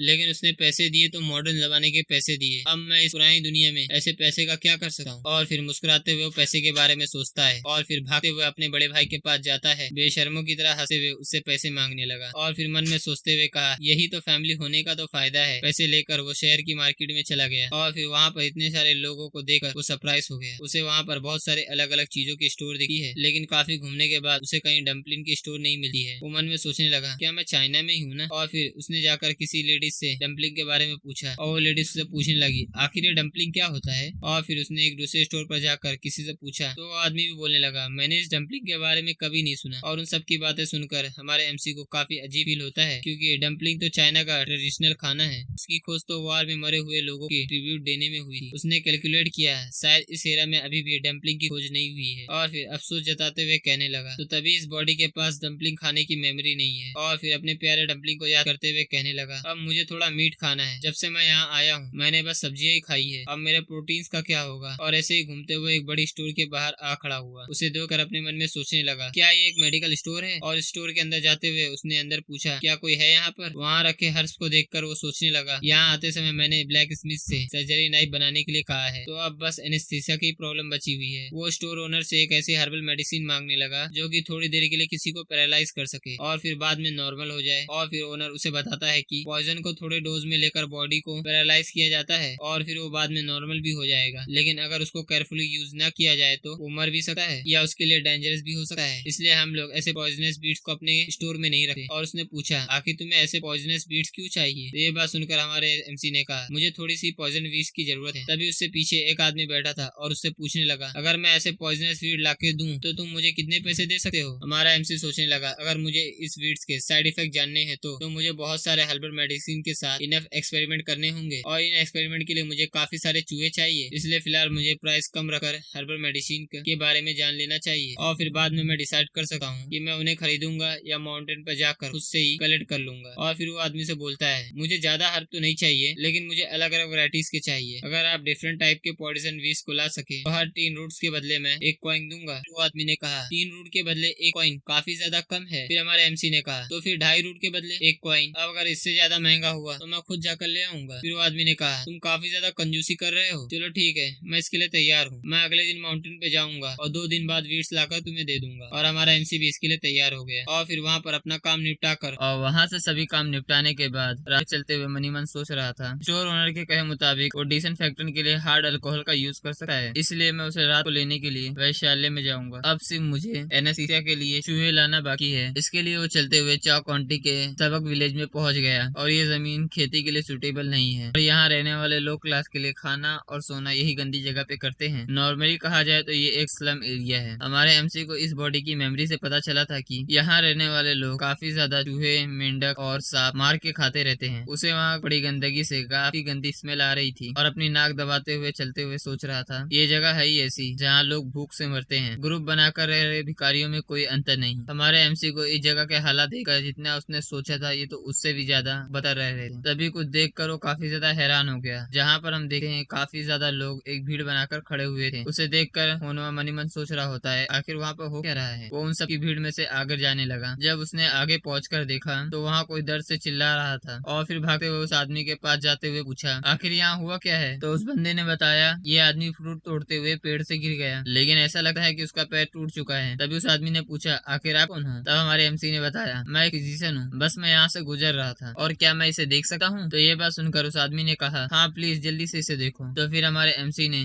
जैसे उसके पैर को छुआ तो काफी ज्यादा दर्द से चिल्लाने लगा। ये देखकर हमारा एमसी मनी मन सोच रहा होता है, मुझे लगता है कि उसकी हड्डी टूट गई है लेकिन मेरे पास जांचने का कोई तरीका नहीं है कि ये कैसे टूटी है। अगर इसकी हड्डी टूट गई है और आसपास का लिगामेंट और फेसिया फट गया होगा तो मुझे उस हिस्से को सिलना होगा। मेरे पास अभी ना ही टूल्स हैं और ना ही इक्विपमेंट, आखिर मैं इसे कैसे जोड़ूं? और फिर उसके पैर के ऊपर पट्टी बांधते हुए कहता है, अगर मैं ऐसा करूंगा तो शायद से घाव से खून निकलना बंद हो जाए। और फिर उस घायल आदमी से कहता है, मुझे ये देखने दीजिए। और वो आदमी दर्द के मारे चिल्ला रहा होता है और हमारा एमसी इसे देखकर मन में सोचता है, इसकी ब्लड वेसल तो बिल्कुल ठीक है लेकिन उसकी हड्डी पक्का टूट गई होगी। लेकिन अब जबकि वो फ्रैक्चर कहाँ लगा है मैं ये पता नहीं लगा सकता और इससे उसके मसल फट सकते हैं, तो अभी के लिए उस हिस्से को स्ट्रेच कर देगा। लेकिन इस काम के पॉसिबिलिटी पर सवाल उठाते हुए उस आदमी को देखने लगा और उसके बच्चे और बीवी वहीं बैठकर काफी ज्यादा परेशान दिख रहे थे। उसे देखकर हमारे एमसी ने गहरी सांस ली और कहा कि ये करने के अलावा अब मेरे पास कोई और चारा नहीं है। और फिर अपने पीछे खड़े हुए आदमी से थोड़ा बर्फ वाला पानी, क्लीन टॉवल और कुछ कपड़े मांगने की कोशिश की। तो उसकी बात सुनकर एक बंदा पूछने लगा, आखिर ये बर्फ क्या होता है? और दूसरा बंदा कहने लगा, अभी तो विंटर शुरू भी नहीं हुआ है तो आइस वाटर कहाँ से मिलेगा? और ये बात सुनकर हमारे एमसी को अपने सिचुएशन का अंदाजा हो गया क्योंकि इस एरा में तो फ्रिज था ही नहीं और ऊपर से ये तो एक स्लम एरिया है, इसलिए अब मुझे ज्यादा उम्मीद तो रखनी नहीं चाहिए। तो उसने उन लोगों से बोला कि कम से कम थोड़ा ठंडा पानी ले आओ। उस आदमी का बच्चा खड़े होते वो बोला, क्या कुएं का पानी चलेगा? फिर एमसी ने कहा, हाँ चलेगा लेकिन थोड़ा जल्दी लाना और साथ ही उनके पैर पे लगाने के लिए कुछ लकड़ी भी ले आना। वो लड़का भागते हुए जल्दी आने को बोलकर तुरंत ही वहाँ से निकल गया। थोड़ी देर बाद जब खून निकलना बंद हो गया तो हमारे एमसी ने उसकी पट्टी खोलकर उसे अच्छे से देखने का सोचा। उसका पैर काफी सूज चुका था जिसे देखकर उसने कैलकुलेट किया कि टूटी हुई हड्डी की वजह से इसका मसल पक्का टूट गया होगा। सूजी हुई जगह देखकर फ्रैक्चर का पता लगाने लगा लेकिन तभी वो कुछ देखकर हैरान रह गया और उसे लगने लगा कि उसे इल्यूजन हो रहा है। तभी वो विजन गायब होने लगा। ये देखकर जल्दी से उस बंदे का इलाज करने का सोचता है और फिर पीछे खड़े हुए बंदे से कहा, मुझे टूटी हुई हड्डी का इलाज करना है इसलिए तुम लोग आकर प्लीज इस आदमी को पकड़ो ताकि ये हिले ना। कुछ लोग आकर उस आदमी को पकड़ लिए और वो हमारा एमसी उसकी हड्डी को ठीक करने लगा। वो मनी मन सोचता है, अच्छा हुआ कि मैंने इस विजन के खत्म होने से पहले ही हड्डी को वापस से फिट कर दिया। वो सोचता है शायद रेइनकार्नेशन होने के बाद मुझे कुछ एबिलिटीज मिली है लेकिन क्या वो लोग कुछ ज्यादा अच्छा नहीं दे सकते थे? खैर उस मॉडर्न जमाने से तो और उस यूजलेस पैसों से तो ये बेहतर तो है। तभी पीछे से वो बच्चा पानी लेकर भागते हुए आ रहा था और हमारे एमसी के पास जाते हुए पूछा, क्या मेरे पापा ठीक हैं? हमारे एमसी ने कहा, हाँ वो ठीक हैं, फिलहाल वो दर्द की वजह से बेहोश हो गए हैं और थोड़ी देर में जाग जाएंगे। और फिर नीडल निकालते हुए सोचा, अच्छा हुआ ये बेहोश हो गया। फिर वो उस आदमी के घाव की स्ट्रेचिंग करने लगा। सारे लोग उसे घाव के कपड़ों की तरह सिलाई करते देख हैरान हो जाते हैं। बिना किसी सर्जिकल नीडल के जल्दबाजी में होने के बावजूद भी सब कुछ अच्छे से हो गया और फिर उसने सैन की सांस ली, क्योंकि आखिरकार खून निकलना बंद हो गया था। मन सोच रहा होता है, अब तक तो मैंने बेहोश पेशेंट को ठीक करता जा रहा हूँ, लेकिन आगे से मुझे एनेस्थीसिया चाहिए था। वहीं पे सभी लोग उसका ऐसा कारनामा देकर डिवाइन डॉक्टर कहने लगे और वहीं पर एक बूढ़ा आदमी उसके मेथड देख को सोचने लगा, क्या ये पॉसिबल भी है, क्योंकि बचपन में उसका पैर टूट गया था, लेकिन अच्छे से इलाज न हो पाने की वजह से वो अभी भी अपाहिज था और अपना एक पैर नहीं यूज कर सकता था। और ये लड़का इतना यंग होके भी वाकई में ग्रेट है। भीड़ में से एक आदमी ने वनवा को बोला, आखिर आप हमारे विलेज में क्यों आए हैं? हमारा एमसी भी अपनी यहाँ आने की असली वजह याद करते हुए बोला, क्या मैं यहाँ पर कुछ चूहे खरीद सकता हूँ? और ये बात सुनकर सभी लोग हैरानी से बोले, क्या चूहे? आखिर आप उसके साथ क्या करना चाहते हो? वैसे भी आपको आखिर कितने चूहे चाहिए? तो ये बात सुनकर हमारे एमसी ने कहा, मैं उनके साथ कुछ करना चाहता हूँ, फिलहाल अभी मुझे 20 चूहे चाहिए। तो ये बात सुनकर उसमें से बीच वाला लड़का बोला, 20 चूहे? उन्हें तुरंत पकड़ना तो मुश्किल है, लेकिन हम आपके लिए उसे पकड़ ही लेंगे। और उससे हंसते हुए बोला, तो फिर आप ऐसे कैसे देंगे? तभी बीच में वो लड़का चिल्लाते हुए बोला, मैं भी पकड़ूंगा और बदले में मेरी पिताजी का इलाज का फीस माफ कर देना। और ये बात सुनकर हमारा एमसी उसे हंसते हुए बोला, ठीक है, आखिर इसमें कितना समय लगेगा? तो वो लड़का बोला, इसमें ज्यादा समय तो नहीं लगेगा, लगभग 4 दिन। तो ये बात सुनकर हमारे एमसी ने बोला, ठीक है, तो मैं 4 दिन बाद वापस आऊंगा। और उसे अपने फादर के बारे में समझाते हुए बोला, भविष्य में अपने पिताजी का ख्याल रखना और ऐसा दुर्घटना न होने से बचना। और उसे सब चीज एक्सप्लेन कर दिया कि आखिर अपने पिताजी का कैसे ख्याल रखना है। और लड़का भी बड़े सावधानी से उसकी बातें सुन रहा था और फिर चिल्लाते हुए बोला, मैं जरूर इसे ट्राई करूंगा। और हमारा एमसी वहाँ से जाते हुए उसे बताता है, तुम्हारे पापा पक्का ठीक हो जाएंगे। लड़के ने भी कहा, ऑफ कोर्स, क्योंकि इसे डॉक्टर ने जो ठीक किया है। और फिर वापस लौटते समय ब्लैक स्मिथ के पास जो अपना ऑर्डर रिक्वेस्ट किया था वो नाइफ लेने लगता है। वो देखते हुए ज्यादा ना इम्प्रेस होते हुए मन ही मन सोच रहा होता है, ये सर्जिकल नाइफ से थोड़ा मोटा है,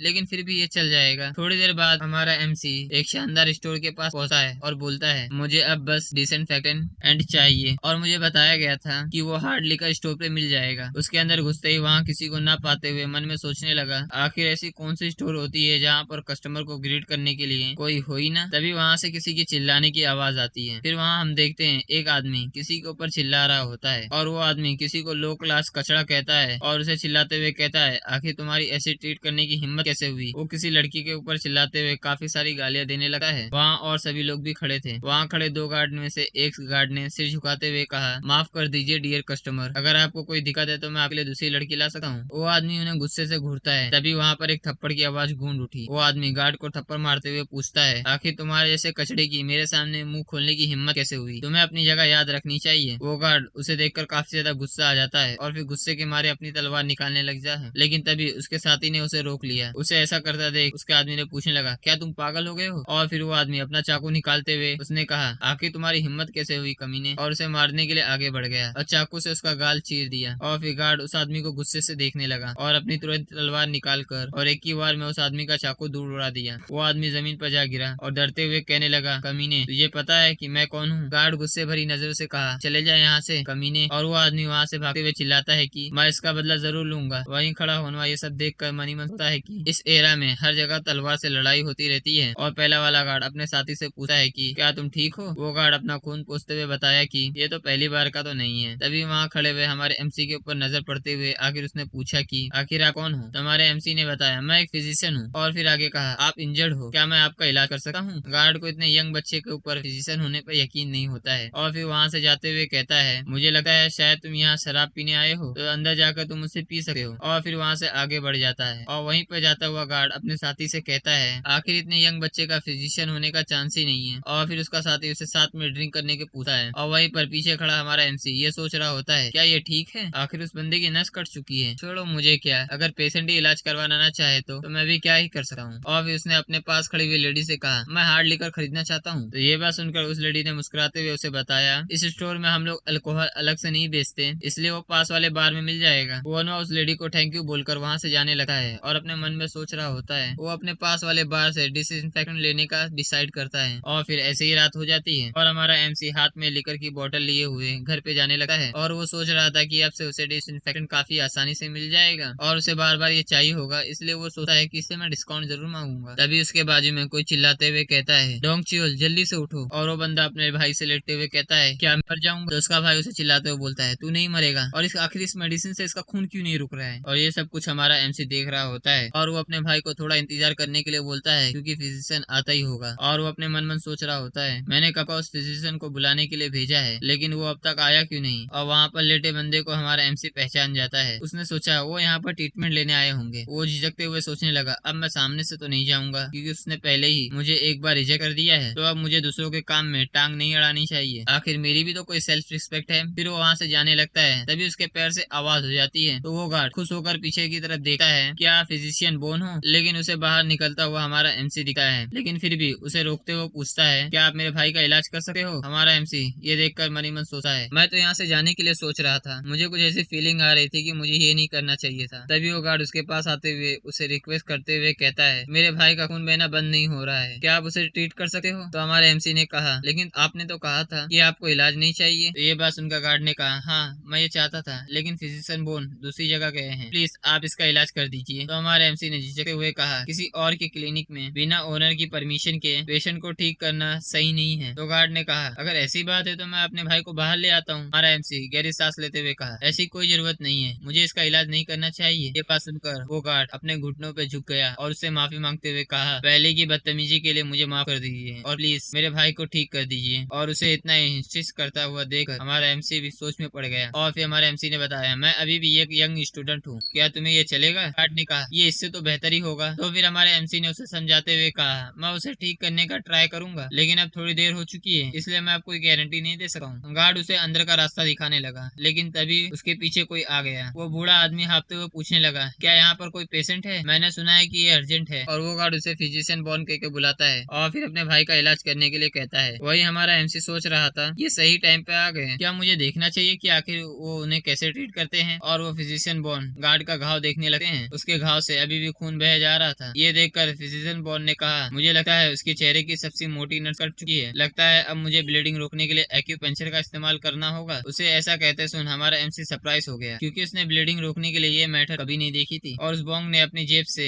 एक्यूपंक्चर की नीडल निकाली और उस गार्ड को ट्रीट करने के लिए रेडी हो गए। उन्होंने वो नीडल घाव के पास ही लगा दी जिससे उस गार्ड का खून बहना कम हो गया। ये देखकर हमारा एमसी हैरान हो जाता है और कहता है डॉक्टर बॉन्ड ने नस सिमुलेट की ताकि नसें चौड़ी हो जाए, ब्लड सिमुलेट आसानी से चलते रहे। वो जब डॉक्टर था तब उसे ये नहीं पता था एक्यूपंक्चर टेक्निक भी एक ग्रेट साइंस मेडिकल आर्ट है। और फिर वो गार्ड पूछने लगा क्या मेरा भाई ठीक हो गया। डॉक्टर बॉन्ड ने उसके मुंह पर पट्टी लगाते हुए कहा मैंने जितना कर सके उतना कर दिया है। ये बात सुनकर गार्ड उनको थैंक यू बोलने लगा लेकिन वो बॉन्ग ने कहा अभी भी खतरा टला नहीं है, 15 मिनट के बाद मैं इस नीडल को निकाल लूंगा, अगर खून बंद नहीं हुआ तो मेरे पास और कोई तरीका नहीं है। ये सुनकर वो गार्ड पूछने लगा आखिर आप क्या कह रहे हैं, क्या मेरा भाई अभी भी मर सकता है। लेकिन खून निकलना तो बंद हो चुका है ना। बॉन्ग ने बताया कि खून नीडल की वजह से बंद हो चुका है। तो गार्ड ने पूछा तो क्या फिर हम लोग नीडल को ऐसे ही नहीं रख सकते। तो फिर बॉन्ग ने बताया ऐसे करने पर या तो वो अंधा हो जाएगा या फिर पागल हो सकता है। उनकी बात सुन गार्ड हैरान हो गया, वो दुखी होकर वहीं जमीन पर बैठकर रोने लगा। ये सब देखकर हमारा एमसी गुस्से होते हुए सोचता है तो ये सिर्फ एक टेम्परेरी सोल्यूशन था, अब हम उन्हें ब्लड वेसल कनेक्ट करनी होगी लेकिन इससे दूसरे के बिजनेस पे दखल पड़ सकता है। तभी वो फिजिशियन बॉन्ड ने उससे पीछे मुड़कर पूछा कि आखिर तुम कौन हो। हमारा एमसी मुस्कुराते हुए कहा कि मैं तो बस मेडिकल आर्ट का एक स्टूडेंट हूँ। फिर बॉन्ग ने पूछा अच्छा मेडिकल आर्ट का स्टूडेंट, मैं बस किताबें पढ़ते आ रहा हूँ इसलिए मैंने कुछ मेडिकल की भी किताबें पढ़ी हुई है और उसे कुछ बार प्रैक्टिस भी किया है। डॉक्टर बॉन्ड ने उसे ऊपर ज्यादा ध्यान न देते हुए और मन में सोचा कि इतना यंग लड़का कुछ ज्यादा नहीं कर सका। तभी हमारा एमसी उनका ध्यान अपनी ओर खींचता है और कहता है क्या वो पेशेंट की ब्लड वेसल को कनेक्ट करने की कोशिश कर सकता है। ये बात सुनकर बॉन्ग काफी ज्यादा सरप्राइज होते हैं और उससे कहते हैं क्या तुमने अभी ब्लड वेसल कनेक्ट करने की बात की है। तो हमारा एमसी हाँ में जवाब देता है। फिजिशियन बॉन्ड सोच में पड़ गए, ये बस घाव देखकर ये समझ गया कि इसकी ब्लड वेसल कटी हुई है और ऊपर से वो कह रहा है कि वो उसे ठीक भी कर सकता है। और फिर गार्ड की ओर देखते हुए सोचा कि वैसे भी इसे सरवाइव करने के चांस कम ही है। तो फिर वो हमारे एमसी से ट्राई करने को बोलते हैं। वो उसे शुक्रिया अदा करते हुए और फिर उसका ट्रीटमेंट स्टार्ट कर देता है और फिर बॉन्ग से किसी प्रेशर पर एक्यूपंक्चर इस्तेमाल करने के लिए बोलता है और फिर बॉन्ग भी उसके कहे मुताबिक करने लगते हैं। हमारे एमसी ने नीडल पकड़ते हुए सोचा कि वैसे भी नसों के लिए पतली नीडल यूज करनी चाहिए लेकिन अभी मेरे पास कोई और चॉइस नहीं है। वही बॉन्ग सरप्राइज होकर ये सब देख रहा था और मन में सोचते हुए कहता है क्या ये नीडल यूज करने वाला है। और हमारे एमसी ने मन ही मन कहा कि ये बंदा एनेस्थीसिया नहीं लिया हुआ है इसलिए मुझे जल्दी करना होगा। बिना किसी सही टूल से ये काम बहुत ही ज्यादा मुश्किल है। और उसके घाव को देखने लग जाता है लेकिन उसका घाव चौड़ा करते ही वो बंदा दर्द के मारे चिल्लाने लग जाता है। पर तभी बॉन्ग ने उसके गले पर एक नीडल लगा दी जिससे वो बंदा धीरे धीरे अपना होश खोने लगा। तो हमारे एमसी ने पूछा क्या आपने एक्यूपंक्चर से इसका दर्द दर्द कम किया है? तो बोंग ने हाँ में जवाब दिया और पूछने लगे, तुमने तो कहा था तुम मेडिकल के स्टूडेंट हो, लेकिन क्या तुम्हें बेसिक भी नहीं पता? हमारा एमसी झिझकते हुए कहा कि मैंने अब तक अभी एक्यूपंक्चर नहीं सीखा है। और फिर मनी मन एक्यूपंक्चर सीखने का ठान लेता है और फिर उसका इलाज करना शुरू कर देता है। वो बोंग को फिर से किसी जगह एक्यूपंक्चर देने के लिए बोलता है ताकि वो नसें कनेक्ट कर ले। हमारा एमसी काफी हद तक उस घाव की स्ट्रेचिंग कर दिया था, इसलिए वो हमको बताता है कि अब प्रेशर देने की जरूरत नहीं है और आप अपनी निडल भी वापस निकाल सकते हो। फिजिशियन बॉन ये देखकर पूरी तरह से हैरान होकर उसे देखकर सोच रहे थे कि क्या इस दुनिया में ऐसा कोई पहले मेडिकल आर्ट था? ये तो काफी अमेजिंग लगता है और ऊपर से ऐसा लगता है कि इस लड़के में ये करने की आदत है। वही हमारा एमसी उसे क्या क्या करना है उसके भाई को समझा रहा था और उसे बताता है कि 2 हफ्ते बाद इस शहर को तुम निकाल सकते हो। और फिर थोड़ी देर बाद वो दोनों गार्ड बाहर निकल कर हमारे एमसी से थैंक यू कहते हैं और खुश होकर वहाँ से जाने लगते हैं। हमारा एमसी वहाँ से जाते हुए उन्हें हर्ट ना होने के लिए कहता है और बोंग अभी भी उन्हें जाता हुआ देखकर सोचता है, मुझे लगा था या तो वो मर जाएगा या तो डिसेबल हो जाएगा। तभी पीछे से हमारा एमसी उन्हें बुलाता है और कहता है, मैं आपसे एक्यूपंक्चर सीखना चाहता हूँ। और फिर वो बोंग कहने लगे, अगर तुम मुझे स्किन की स्ट्रेचिंग करके नशे को कनेक्ट करना सिखाएगा तो मैं भी तुम्हें एक्यूपंक्चर सिखा सकता हूँ। हमारा एमसी भी हंसे हुए उनकी बात मान जाता है। वो दोनों ही एक दूसरे से कुछ नया सीखने की उम्मीद जताते हैं। वहीं घर पे चाय पीते हुए उसका भाई कहता है, मैंने सुना है कि माँ शाम को चलने के लिए गार्डन में गई थी। और उसके दूसरे भाई ने कहा कि हुआनवा ने जैसा कहा था वैसा ही हुआ और उस दवाई को लेते ही वो पहले से थोड़ी बेहतर हो गई। तो अबुक ने यानी कि उसके बड़े भाई ने उसकी बात पर हामी भरते हुए कहा, हुआनवा से बताई हुई दवाई उस फिजिशियन से बेहतर है। तो उसके भाई ने पूछा, अब तो हुआ बहन अपनी स्टडी में काफी अच्छे से प्रोग्रेस कर रहा है? उसके भाई ने भी जवाब दिया, हाँ अब वो थोड़ा रिलीफ है, लेकिन मुझे आजकल ऐसा लगता है कि हमारा हुआनवा किताबें नहीं पढ़ रहा है। वो मुझसे हमेशा पैसे मांगते रहता है बाहर जाने के लिए। उसके दूसरे भाई ने पूछा, तो क्या हमें इसके बारे में बात करनी चाहिए हुआनवा से? तो उसके बड़े भाई ने ऐसा करने से मना किया और उसे कहा, तुम्हें बस सेल्फ डिफेंस के लिए थोड़ी बहुत स्वॉर्डमैनशिप सिखा दो, क्योंकि बाहर खतरा होता है। और उसका भाई सोचने लगा कि हुआफेंग के द्वारा उसे मार्शल आर्ट सिखाने के बाद क्या वो सीख पाएगा कि नहीं, ये तो काफी ज्यादा अनयूजुअल है। तभी हमारा एमसी घर पहुंच जाता है और उससे भाई ने पूछा, क्या अब तुम जाकर घर आए हो? तो हमारे एमसी ने कहा, हाँ मैं थोड़ा लेट हो गया। तभी उसके कपड़े पे खून लगा देखकर दोनों भाई चौंक जाते हैं और उसका हाथ पकड़कर पूछने लगा, आखिर ये क्या है? तो फिर हमारे एमसी ने कहा, नहीं ये मेरा ब्लड नहीं है, ये किसी के चेहरे पे कट लग गया था तो मैंने उसका इलाज किया था, ये उसका ब्लड है। तो ये देखकर उसका बड़ा भाई उससे पूछते हुए कहा, इलाज से क्या मतलब है तुम्हारा? अब क्या तुमने बाहर घूमकर डॉक्टर की तरह प्रिटेंड करना शुरू कर दिया है? अब क्या तुम रेपुटेशन कमाकर रॉयल कोर्ट में फिजिशियन बनने का सोच रहे हो? तो फिर हमारे एमसी ने कहा, ग्रेट फैमिली में भी ऐसे लोग होते हैं जो मेडिकल आर्ट से रेपुटेशन कमाते हैं, लेकिन फिलहाल बात वो नहीं है। मैं तो अपनी माँ की डिजीज के लिए एक्सपेरिमेंट करने की सोच रहा हूँ। उसका दूसरा भाई सरप्राइज होते हुए कहा, मुझे नहीं पता था कि तुम ऐसा कुछ कर रहे हो।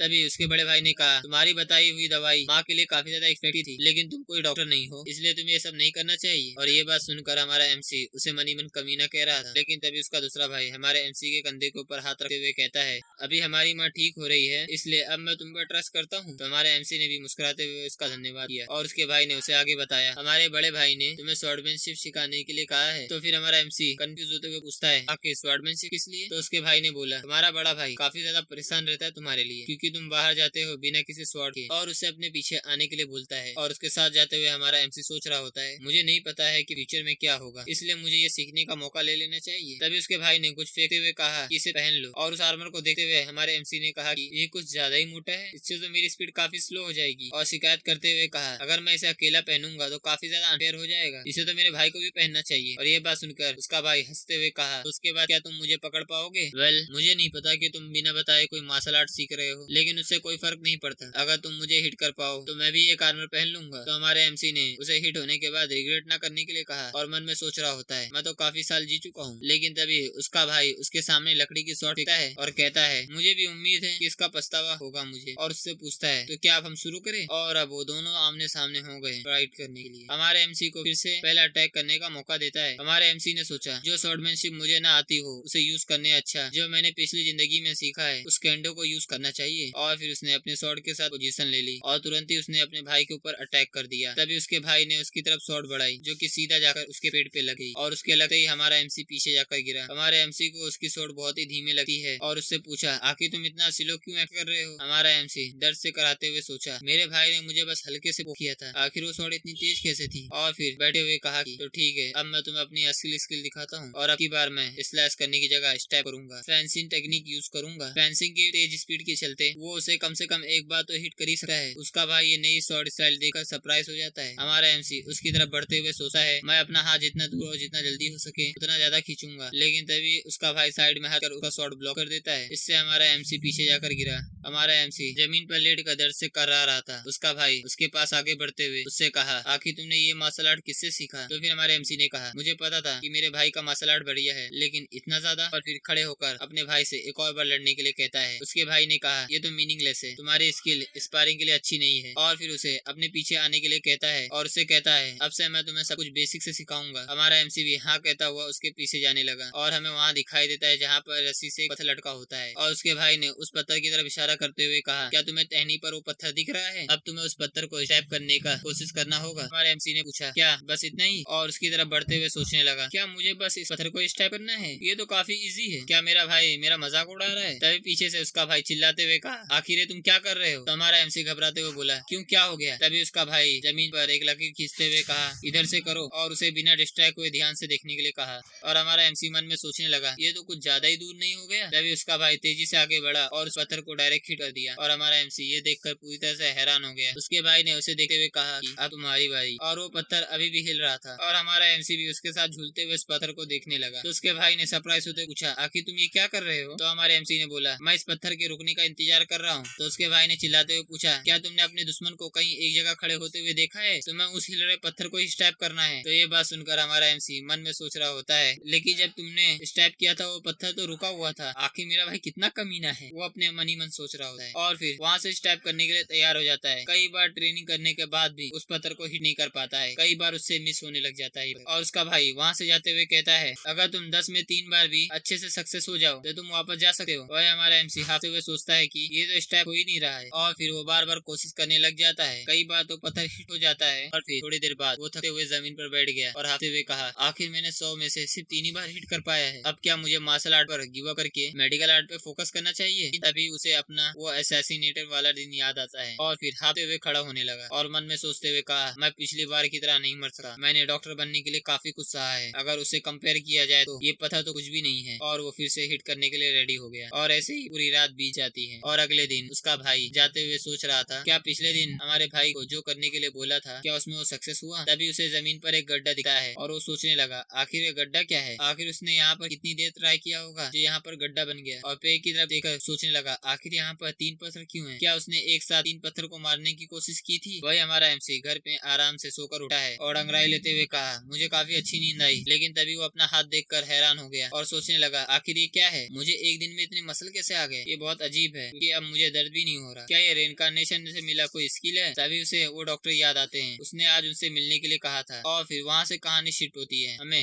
बॉर्न का क्लिनिक दिखाया जाता है। वो वहीं बैठे हाथ में कोई नीडल पकड़कर सोचते हुए कहते हैं, मैंने ये ब्लैक स्मिथ से जल्दबाजी में ये नीडल बनवाई, आखिर वो लड़का अब तक आया क्यों नहीं? और वो याद करते हुए सोचने लगे, इंसान की नसें तो पतली होती है लेकिन ये तो मोटी नसें वालों को भी स्टिच नहीं कर पा रहा था, मुझे इसकी आदत डालने के लिए कई 10 पिक लेने पड़ेंगे। तभी हमारा एमसी वहाँ पर पहुंच जाता है। उसे वहाँ देखकर बॉन्ग खुशी से उसकी ओर आगे बढ़े और पूछने लगे, क्या तुमने खाना खाया? फिर हमारा एमसी हंसते हुए कहा, अभी तो नहीं खाया। डॉक्टर बॉन उसे ले जाकर मुस्कुराते हुए कहते हैं, तो पहले तुम खाना खा लो। और खाना देखकर हमारे एमसी का खुशी का ठिकाना ही नहीं रहा और मीट देखकर काफी ज्यादा एक्साइटेड हो जाता है। उसे रिबॉर्न होने के बाद ये पहली बार है जहाँ पर उसे मीट खाने को मिल रहा है। वो मीट के लिए शुक्रिया करता है और फिर खाने लग जाता है। तभी डॉक्टर बॉन ने उसे वही नीडल दिखाते हुए कहा कि मैंने ये तैयार करवाया है, आखिर तुम्हारा इसके बारे में क्या ख्याल है? उस नीडल को देखकर एमसी काफी ज्यादा हैरान हो गया और उनसे पूछते हुए कहा कि आखिर ये आपको कहाँ मिली? और मन ही मन सोच रहा होता है, ये तो एकदम परफेक्ट है। डॉक्टर बॉन ने पूछा, क्या ये खराब है? तो फिर एमसी ने बोला, नहीं, बल्कि मैंने जितना सोचा था ये तो उससे भी बेहतर है। आखिर इसे किसने बनाया? और सोचते हुए कहता है, मैं उससे और भी टूल बनवाऊंगा। डॉक्टर बॉन ने बताया, मैं दूसरे शहर में ब्लैक स्मिथ से बनवाया था, वो लोग सोल्जर्स के वेपन बनाते हैं, लेकिन मैंने इन्हें ये मुश्किल से बनवाने के लिए फेवर मांगा था। एमसी भी उनकी बात ध्यान से सुनता है और फिर उसने थोड़ी देर रुकने के लिए कहा और एक पेपर में वो सभी टूल्स के ड्राइंग बनाने लगा जो उसे जरूरत थी। डॉक्टर बॉन ने पूछा, आखिर ये सब क्या है? तो हमारा एमसी उसे समझाते हुए कहता है, जैसे कि ब्लड वेसल पकड़ने के लिए, स्टिचिंग के लिए, काटने के लिए, उसे सब कुछ समझा देता है। ये देखकर बॉन्ग ने कहा, मैं गारंटी तो नहीं दे सकता हूँ क्योंकि ये सारे टूल बनाने के लिए कुछ ज्यादा ही डिटेल है। तो हमारे एमसी ने कहा, अगर इसकी थोड़ी बहुत भी नकल सही होगी तो हमारे पेशेंट को ट्रीट करने में काफी हेल्प मिलेगी। और थोड़ी देर बाद उसने खाना खत्म कर लिया और डकार मारते हुए फिर से ठैंग करने लगा। डॉक्टर बॉन्ग को ढूंढते हुए कहते हैं, मेरे पास तुम्हें दिखाने के लिए कुछ है। और फिर उसके सामने एक की नस रखते हुए कहा, मैंने ये भी की ब्लड वेसल पर ट्राई किया था। हमारे एमसी ने पूछा, क्या आपने प्रैक्टिस की थी? और मनी मन सोचने लगा, तभी तो खाने में इतना सारा मीट था। और उसे देखते हुए एमसी ने कहा कि थोड़ा खून निकल गया लेकिन फिर भी आपने काफी अच्छा किया है। बॉन्ग ने पूछा, क्या सही में? तो आखिर ब्लड क्यों? तो हमारा एमसी समझाते हुए कहा, जो खून का फ्लो रहता है वो नसों के साथ बदलता है, इसलिए आपको सबसे पहले उस खून की डायरेक्शन सिचुएशन को पता करना होगा। डॉक्टर बॉन भी सब ध्यान से समझने लगते हैं और हमारा एमसी उन्हें और भी चीजें समझाने लगा जो हमारे काम की बिल्कुल नहीं है, और फिर उन्हें स्टिचिंग करते हुए दिखाते हुए कहा इसे ऐसे करना है। बॉन्ग भी बहुत हैरानी से बोलते हुए कहे मैं समझ गया। तभी एक बंदा कोई पुतला लाकर कहता है कि आपने जो इसे मंगाया था मैंने ले आया है। बॉन्ग ने उसे वहाँ रखने को कहा और ये देखकर हमारा एमसी सोचने लगा क्या अब मुझे एक्यूपंक्चर सीखने की बारी है। डॉक्टर बोन उन्हें यहाँ देखने को कहते हैं और उसे समझाते हुए कहते हैं और उस पुतले के सिर की तरफ इशारा करते हुए कहते हैं इसे विंड पॉइंट कहते हैं और ये हेड के लिए होता है। Wind point large intestine related होता है। और फिर एमसी ने इतने सारे एक्यूपंक्चर देखकर सोचा मैंने तो सोचा था ये तो कुछ ही एक्यूपंक्चर होंगे लेकिन यहाँ तो बहुत सारे हैं। और फिर डॉक्टर बॉन से पूछा कि क्या इस पर जितने हैं उतने सारे ही एक्यूपंक्चर पॉइंट होते हैं। तो फिर बॉन्ग ने बोला जहाँ तक मुझे पता है बस इतने ही है, लेकिन कहा जाता है कि रॉयल कोर्ट के फिजिशियन को कुछ और पॉइंट भी पता है। ये देखकर हमारा एमसी सोचने लगा इसका मतलब कि हम लोगों ने अभी सारे पॉइंट नहीं ढूंढे। तभी उसके दिमाग में अचानक से रोशनी आने लग जाती है और उसे सभी बॉडी के सब कुछ पॉइंट दिखने लग जाते हैं और उसे देखकर सोचने लग जाता है क्या ये मॉडर्न एक्यूपंक्चर पॉइंट है। यहाँ तक कि उसके साइड में सब एक्सप्लेनेशन भी लिखा हुआ है। ये मेमोरी की तरह नहीं बल्कि अपने सामने किताब पढ़ने की तरह फील होता है। क्या ये भी रिबॉर्न होने के बाद मिली हुई एबिलिटी है। और फिर बॉन्ग ने कहा इतना एक्सप्लेनेशन बेसिकली काफी है, लेकिन हमारे एमसी का ध्यान अपनी तरफ न पाकर डॉक्टर बॉन्ग गुस्सा हो गए और टेबल पर हाथ मारते हुए कहे क्या तुम मुझे सुन रहे हो। और हमारा एमसी घबराते हुए हाँ में जवाब दिया। उसने गुस्से में देखते हुए बॉन्ग को कहा हाँ मैं आपकी बातें सुन रहा था। तो फिर डॉक्टर बॉन्ग ने सवाल पूछते हुए कहा तुम मुझे सी ऑफ विटेलिटी के बारे में बताओ। तो फिर हमारे एमसी ने कहा वो तो बैक पेन के लिए होता है। तभी उसे फिर से कुछ फील होता है। उसके सामने ह्यूमन बॉडी का और भी एक्यूरेट इमेज आने लगा और ये देखकर हैरान होते हुए मन में सोचने लगा तो ये गुर्दों की चलाने वाली नसों को उत्तेजित करता है। लेकिन डॉक्टर बॉन्ग ने फिर से उसे देखा और अपनी तरफ ना ध्यान पाकर वो गुस्सा होने लगे और फिर गुस्से से कहा कि तुम आखिर जवाब देते हुए बीच में क्या सोच रहे हो। और हमारा एमसी भी अपना ध्यान घबरा कर उनकी तरफ करता है और फिर बॉन्ग गुस्से से जाते हुए कहते हैं मुझे लगता है शायद तुम एक्यूपंक्चर के बारे में मुझसे सुनने या सीखने में इंटरेस्टेड नहीं हो। हमारा एमसी घबराते हुए कहने लगा ऐसी बात नहीं है। और उसकी बात सुनकर बॉन्ग ने कहा अगर ऐसा है तो मैं सचमुच चेक करूंगा कि तुम रेडी हो कि नहीं। वो किसी से अपने कमरे में ऑल एक्यूपंक्चर की किताब लाने के लिए कहते हैं और फिर सारे एक्यूपंक्चर की किताब के बारे में सुनकर हमारा एमसी दंग रह जाता है